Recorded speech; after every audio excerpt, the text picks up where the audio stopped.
Well, welcome to the Red Chair. Today we have Professor Arlindo Oliveira, former Dean of Technical, current Chair of INESC Tech. Professor, great to see you here. Welcome to Indico. And so how did you become Dean of Technical, and what did you study? What's your area of expertise? Yeah, so it was not a planned thing. So I got my PE, I studied in Technical and got the electrical engineering degree.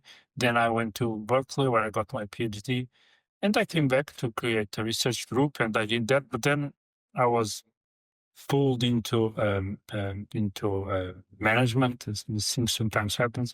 First, I was chairman of a research institute called INESC Research and Development. And then about 10 years later, for several reasons, I went into the team that was managing Technical, and at some point I became dean, which is actually Technical is an independent institution. Also, the dean is usually called the president, but it's the same thing. So it's the person responsible for the School of Engineering, which has about 12,000 students, is the strongest and the best school in the country and one of the best in Europe. So it's an interesting experience to be the dean of Technical. Thank you for saying that, because I'm an alumni, and Christina is also an alumni. That's when we met, actually. When I came back to Portugal, you were becoming the dean of my university.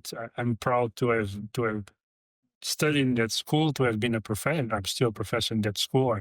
I'm now a distinguished professor at Technical. But of course, having been a dean, it's interesting because you have the opportunity to contribute to develop the school. And at the time, we had a number of interesting initiatives, especially in terms of strengthening the international positioning of Technical. So we entered and we are active partners in a number of international networks, including the Cluster and CESAR and others, but those two are very well known. So there are international networks of universities, technical universities. So we played an important role. I was also in the management of CESAR, which is the consortium of engineering schools of Europe. So the international part was one, and the other part where we also made significant changes was on the technology transfer. So we created a technology transfer office. We clarified and implemented a number of initiatives regarding intellectual property, patenting, and so on.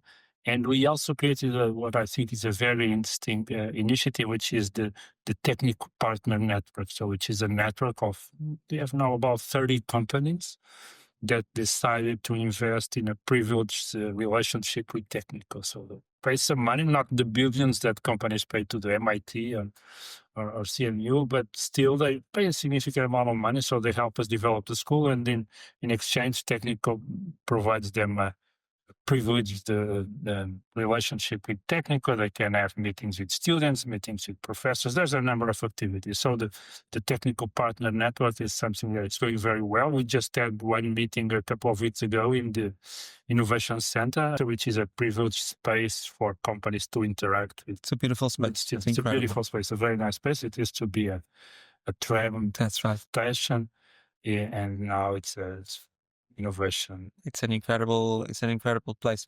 What was your PhD about at Berkeley? So my PhD in Berkeley was about a topic that was not very fashionable at the time, but was still going on. It was machine learning. So you may have heard about it. Now it's called artificial intelligence. We kind of heard about it. Well, but it's called that. Not that people in machine learning like very much that the area of activities is now mostly called AI, but still machine learning is the centerpiece of what is now known as AI. Has developed a lot in these 35 years. 35 years? No, 30 years. Since when did you complete it? When did you complete it? In 94. So there was, if I'm not mistaken, 30 years ago. I started 35 years ago. So at the time, so machine learning has a longer history. Machine learning started in the early 50s. But it started gaining speed in the 70s, and then when I worked on that, it was going on. But of course, the big explosion was in the last 10 years or 15 years or so with the deep learning and so on. But the technology is pretty much the same. I mean, the techniques, the backpropagation, the neural networks, all the technology is the same. Is what we have now is a larger scale, much larger data, much bigger computers. The computing power had to catch up. Everything together created this explosion, but all the ingredients were there at the time. And I was very fond of that. So I believed really that machine learning was the way to get computers to become intelligent, and it turned out to be. I was just a bit ahead of my time in a way, right? Because at the time when I talked to people, oh, I'm working in machine learning, and people looked at me, what is that for? Yeah. No, but you're certainly one of the biggest experts globally, and certainly in Portugal, of machine learning and AI. And what have you seen in terms of development of research and applied research into companies over the last 10 years, particularly in terms of machine learning and AI? Well, how has that path been? So the technology itself, as you are well aware, there was a big explosion in about 12 years ago, and when the scale of things increased and we had machines able to solve vision problems, and more recently, less than 10 years ago, when machines started to manage to handle text and text and speech, even though work in text and speech is much older than that, but it was very, very fragile because it was difficult to get these things to behave in a robust way. So the explosion in technology, let's say the last 10 years, the applications, I think they are even more recent, right? I mean, I think we are now assisting at an explosion. I just came back from Paris in the AI Summit, and the enthusiasm not only about AI technology, but about AI applications is amazing, as you know. And the interesting thing is that you can view these language models and other machine learning models as simple, a new sort of technology, a new module that you can plug in the most different applications, right? And I think we are going to see an explosion in the applications starting now and these years. How fast it's going to be is an interesting question, but I can actually, Michael Jordan, a well-known researcher in AI, he gave an interesting talk arguing that we need a new engineering discipline that thinks of systems, but a new kind of systems where some components are intelligence systems, right? So you have to view society as a whole as the focus of a new engineering discipline, which we already had systems engineering, but the components of the systems were simple things like programs and so on. And now you can imagine systems where the components of the systems are intelligent systems and intelligent components. And I think that this is an interesting vision. So I think this is going to change deeply the way we create new products and new. You've been very involved in technology transfer and really getting companies to adopt technology over decades. Do you think that AI will be easier to adopt by companies, particularly leading research from universities will reach the market sooner? So my experience with some students of mine have created companies, a recent one, AI companies, and over the years, in the INESC ecosystem, we created dozens of companies, including some rather large ones that somehow had this, like Babel started there, Novabase started there, and so on. So a number of significant companies have started there. But I think we are now in a different time for two reasons. First, the risk capital in Portugal is much more mature now. So people know how to do that, right? How to raise capital, what to expect, how to grow, and so on. So I think that we are in a very different stage now. And the other thing is that I think the students are much more familiar with that possibility because information flows more easily now.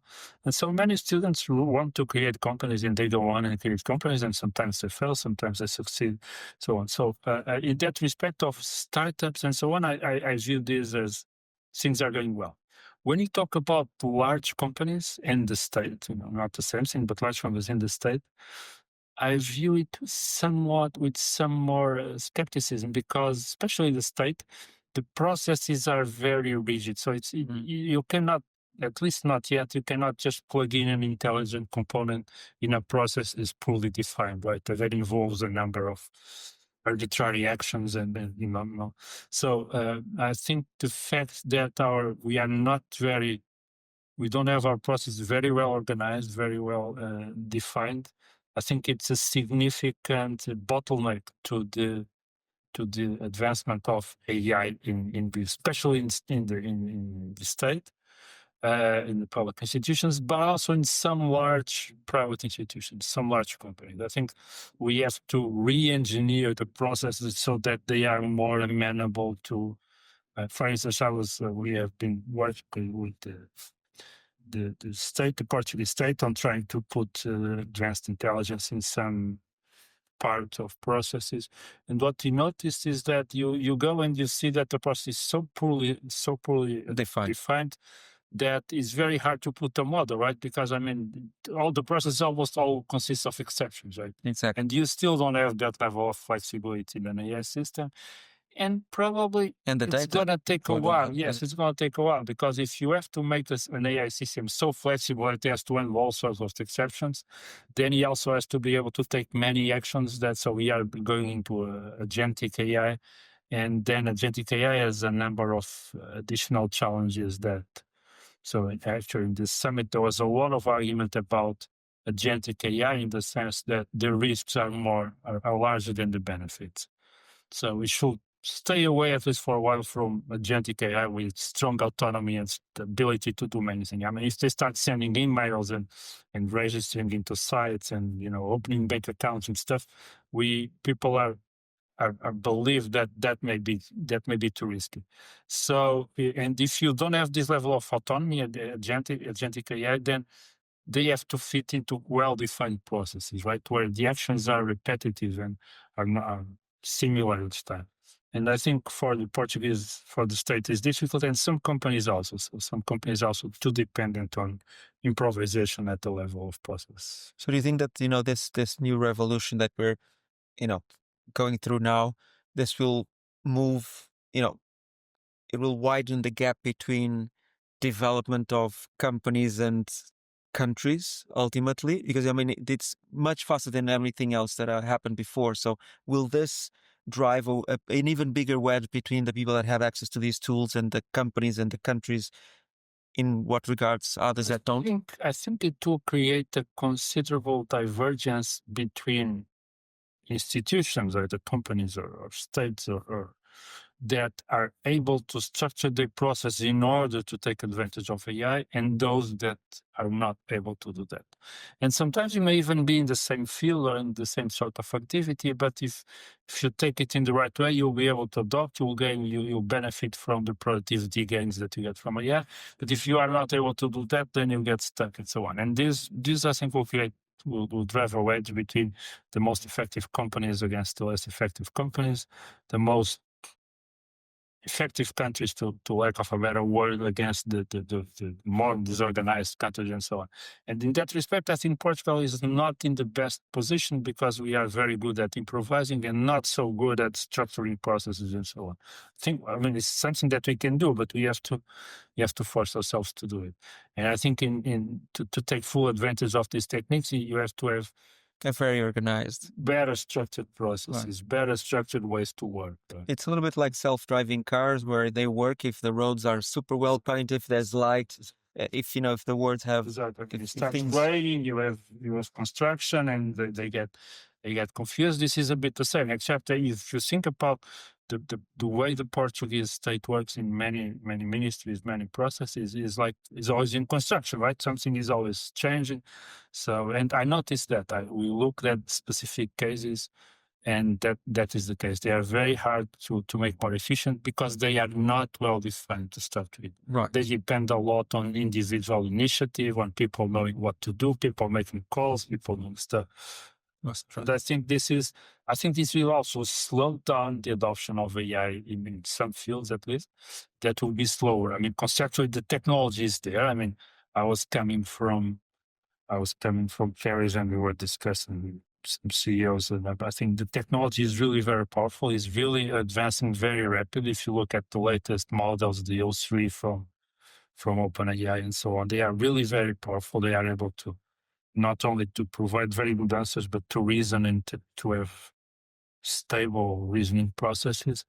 But in society, I mean, reality is a bit harder to do so. So you may have the technology, but now it's hard to get the technology. And I think this will take a while. This may take as much as 5 to 10 years to get things really going there. And if you start now, right? If you don't start now and you only start 5 years from now, then you're talking about 10 to 15 years. How do you see people, adapting to this? And what do you think will be the big consequences? Of course, everybody knows that, there'll be job losses and people replaced and so on. But what do you think are the consequences in terms of more general society trends? So I think that the issue of job loss still remains to be seen, right? In Portugal, but also in Europe in general, we are limited by two main factors, right? We have we have low productivity, right? We have less productivity than other comparable countries, and we have a lack of human resources. We are a very aged population, so it's there are many projects that we don't undertake, many companies that don't come here because there's not enough human resources, right? So you are limited by low productivity and lack of human resources. And for this, it's good to have AI, right? If everybody just gets an increase of 10 or 20% in productivity, you are halfway there to increase the productivity and to reduce the limitation of human resources, right? So I think those are good news. So I'm not so much afraid that we will have a high unemployment or some level of unemployment. Because there's a lack of people. Because there's a lack of people, right? And even if you manage to free some people from some jobs, as long as you take some care with the reskilling and so on, people will find a position in other places. So I think there we are well placed, at least in the short run. I mean, in the long run, it's harder to tell, right? Maybe, for instance, you look at health, right? It would be great if we could just improve the productivity of doctors by 30%, right? I mean, you'll not have doctors unemployed, you'll just have a better service and everybody happier. So, and that's true in health, that's true in law, that's true in justice and stuff. So I think the fear of job loss, I think it's probably a bit overstated now because of that. This is not just Portugal. No, it's all of Europe. I mean, the productivity issue is not the same, but the lack of human resources is overall. Now, what may happen, though, is that in some cases you have such a change in the way things work that you may actually people that, will not have a job or will not have a full-time job. And so the challenge there is to get them to go to other places where you still need. Right. And I think this is where we should focus, not so much on being worried that we will not have jobs, but people that do not have the right skills for the jobs that will still be available for a long time. And what about, where are we heading in terms of, are we moving closer to singularity? What's your view on this deeper subject that scares people so much? So, I think if you want to define singularity, mainly. Yeah, so the singularity is this idea that we will be approaching a situation where there'll be such a deep change in the way society works because we have intelligent robots or something, or maybe because you don't have to work anymore because the AIs will do everything. That it's just singularity in the sense that after that the future will be very different from what is in the past. If you think about it, I mean, we already crossed the singularity, right? I mean, if you take someone from the late 19th century and you put him or her here today, right, with the internet, with airplanes, with AIs, with cell phones, and that, I mean, they'll think that we live in a totally different society, right? I mean, it was not a sudden thing, right? It's not a point. But I mean, over these centuries, things changed so deeply that someone will simply not recognize. I mean, just the idea that you can get to the airport and in 8 hours being on the other side of the Atlantic is totally mind-blowing, right? And so I think what we will see is changes that keep accelerating. And so if one of us was teleported to 100 years in the future, we'll also not be able to recognize anything, but probably not because in some specific point the robots became intelligent, just because of continuous change. But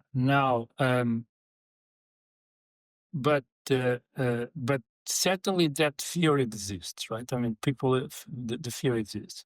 And the fear comes mostly from the well-informed people. The misinformed people, They have other fears. Yeah, they have other fears. But from the well-informed people is basically a problem of alignment, is that you create systems that are so powerful and they have so much autonomy and they have agency that in the end, not because they hate us or they want to exterminate us, but because they just have misaligned goals. And so let's say, usually I use the example, I mean, you create a supercomputer, right? And you ask it to solve global warming, right? You just do whatever you need to solve global warming. This is a major problem, it's going to begin. And the system, just thinks, I mean, the instructions are not very good and decides to exterminate all of humanity, right?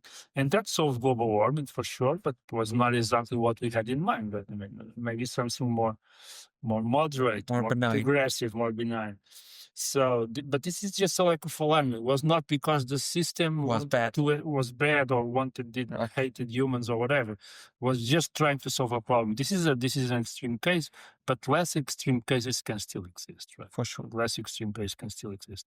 Unintended consequences. And unintended consequences. I mean, the usual example that is the paperclip problem, right? A factory that makes paper clips uses an AI to maximize paperclip production, and the system just transforms the whole planet in a paperclip factory, extinguishing all life and so on. So this is the traditional example. Those are very radical positions, but you can still imagine cases like this that are less radical. And so the argument that was cast these days in Paris was, until we completely understand the way these things think and so on, something that we still don't exactly, let's not give them autonomy. Let's just use them strictly as tools. Let's not them have agency. Let's not them have autonomy. But as you are aware, agency, agentic AI is a hot thing these days, right? I mean, because people also understand that if you have agentic AIs with some autonomy, they will be able to do more things, right? To solve a problem, they can send an email, they can go to our site, fill in a form, request a password reset or whatever. And you already have, even the current models, they have different levels of autonomy already. Some do stuff, some others don't do everything. It's very easy to augment them to some autonomy. So I think the big discussion now regarding this is what benefits can you take from AI and how can you set up things that would benefit from AI technology without running into any risks because of this autonomy or agency of the system. And I think it's an interesting discussion. And you can have very well-informed people on both sides of the discussion. For instance, in Paris, so we have 3 Turing Awards, these guys that, some Nobel Prizes now, that were discussing this. And some guys were on one side, the Anglican was on the side of, let's go forward. We are still in a very... In the beginning, a very primitive situation. And Joshua Bench, for instance, now, I mean, this is very risky. Agency in AI is very risky. Let's not do it.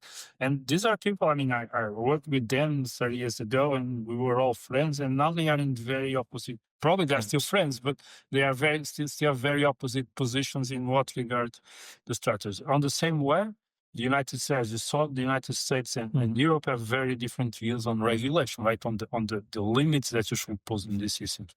Europe is all gung-ho on imposing regulations, limitations, responsibilities, and so on. And the United States just say, well, we cannot lose the race with China, so we should just move forward.